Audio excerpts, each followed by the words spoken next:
La gloire de Jérusalem sauvée. Ce morceau se rattache étroitement à ce qui précède. Sion a reçu au chapitre 49 la promesse d'une postérité nombreuse qui remplacera les fils qu'elle a perdus, mais sans que la cause de cet accroissement extraordinaire fût expressément indiquée. Toutefois le titre de Lumière des Nations, donné au Messie Ésaïe 49.6, faisait déjà pressentir quelle serait cette cause. Le chapitre 53 dissipe toute incertitude à cet égard. C'est l'œuvre expiatoire du serviteur qui, déployant ses effets bien au-delà des limites d'Israël jusque parmi les païens, fera naître ce peuple nouveau qui habitera la Sion de l'avenir et en sera l'ornement, versets 10 à 12. Le chapitre 54 décrit la gloire de Sion ainsi repeuplée et restaurée par le Messie. Le salut n'est complet que lorsque le corps tout entier partage l'état glorieux de son chef. Le chapitre 54 présente donc le couronnement de l'œuvre de rédemption accomplie par le serviteur, chapitre 53.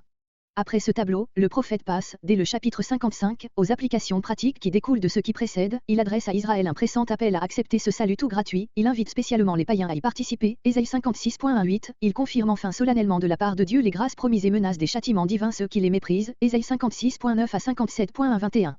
Verset 1. Verset 1 à 3. Réjouis-toi, délaissé, car tu vas être entouré de nouveau de nombreux enfants.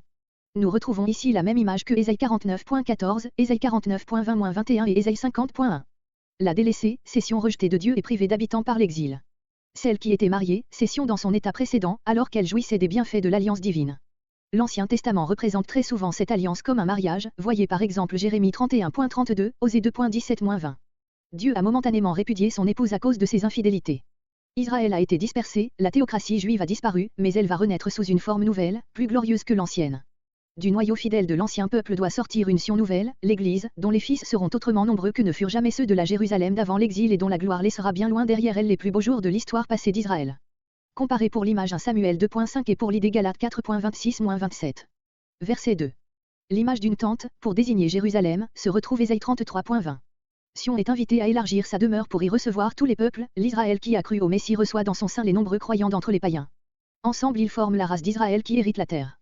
Cette intuition de l'incorporation à Israël des païens convertis se retrouve dans tout l'Ancien Testament. Comparé dans Ésaïe 45.14, Ésaïe 45.25, voir la note, Ésaïe 49.18-23, voir note verset 20. Les villes désertes, les villes en ruine de la Palestine.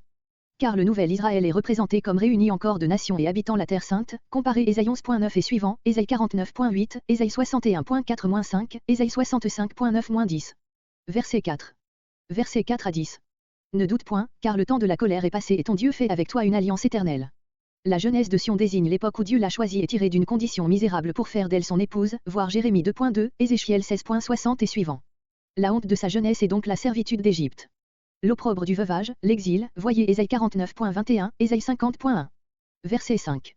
Ton époux, c'est celui qui t'a formé, littéralement, fait, il est à la fois ton père et ton époux. Comment donc pourrait-il te détruire ou te rejeter à toujours? Verset 6. Une épouse de la jeunesse, choisie dans la jeunesse, l'objet d'un amour particulièrement fort et tendre, Proverbe 5.18, voyez note verset 4. Verset 7. Le temps du châtiment n'est qu'un instant, comparé à l'éternelle durée de l'amour dont elle va de nouveau être l'objet. Comparé Ésaïe 26.21. Verset 8. Cachez ma face, voyez Ésaïe 8.17. Verset 9. Le châtiment que Sion a subi est comparé à celui du déluge. Dieu, par une alliance formelle avec Noé, s'était engagé à ne plus envoyer de déluge, Genèse 9.11-16. De même ici, la promesse d'une miséricorde éternelle est confirmée par un serment divin, voir la note Ésaïe 45.23. La seconde ruine de Jérusalem et la dispersion actuelle d'Israël ne sont point en contradiction avec cette promesse, car, comme nous l'avons vu, c'est à l'Israël selon l'Esprit, composé des Juifs croyants et des païens convertis, qu'est assurée la gloire dont Ésaïe trace le tableau dans ce chapitre. C'est là la Sion nouvelle dont aucun divorce n'interrompra plus l'alliance avec Jéhovah. Verset 10. Cette alliance subsistera même au milieu de catastrophes plus grandes que celles du déluge, elle demeurerait quand ce qu'il y a de plus antique et de plus inébranlable dans le monde viendrait à crouler, comparé à Habakkuk 3.6, Psaume 46.3-4, Romains 8.38-39. Le ciel et la terre passeront, mais non la promesse de Dieu, Ésaïe 51.6, comparé Jérémie 31.35-37. Alliance de paix. Voir Ézéchiel 37.26. Verset 11. Verset 11 à 17. La magnificence de la nouvelle Jérusalem, les bénédictions et la protection parfaite que Dieu lui accordera. Verset 11 à 12. Cette description de la nouvelle Jérusalem, imitée Apocalypse 21.18-21, exprime d'une manière symbolique la gloire qu'elle possédera, au dernier temps, lorsque le nouvel Israël sera enfin complètement formé par l'entrée dans son sein de tous les croyants d'entre les gentils, ainsi que par celle de la masse de la nation juive, demeurée d'abord incrédule à l'égard du Messie. L'antimoine désigne ici une composition de ce métal dont les femmes se servaient dans l'Antiquité pour farder de noir leurs paupières, dans le but de rehausser l'éclat des yeux.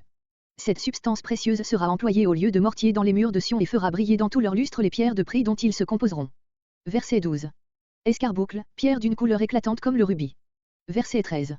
À l'éclat extérieur de Sion correspond la gloire spirituelle du peuple qui l'habite. Disciple de l'Éternel, Ésaïe 8.16. Tout, et non, comme dans l'Ancienne Alliance, un cercle restreint seulement, seront directement enseignés et inspirés de Dieu, comme le serviteur de l'Éternel, Ésaïe 50.4, tous seront prophètes. Comparez le vu de Moïse Nombre 11.29 et les promesses Jérémie 31.34, Joël 2.28-29, voire Jean 6.45. Paix, grande, Ésaïe 48.18. Verset 14. Le peuple des disciples de Jéhovah est un peuple saint, justice, il n'a donc rien à redouter de personne, Ésaïe 1.27, Ésaïe 32.16-18. Verset 15. Voyez Ésaïe 8.9-10. Verset 16. Allusion aux nations puissantes et bien armées qui ont jusqu'ici opprimé Israël. Le conquérant, aussi bien que l'arme dont il se sert, ne doit l'existence qu'à l'Éternel, il ne pourra donc contre sa volonté nuire à son peuple élu, verset 17. Verset 17. L'Éternel te défendra, verset 16, et toi-même tu convaincras de fausseté toute langue ennemie, comparez les paroles du serviteur Ésaïe 50.9. L'héritage des serviteurs. Le serviteur de Jéhovah n'est plus nommé après le chapitre 53. Il est comme remplacé par les serviteurs, la postérité qu'il a engendrée par son sacrifice, Ésaïe 53.10, ils sont ses cohéritiers, ils ont part à sa gloire et reçoivent la justice qui est le fruit de son travail, Ésaïe 53.11.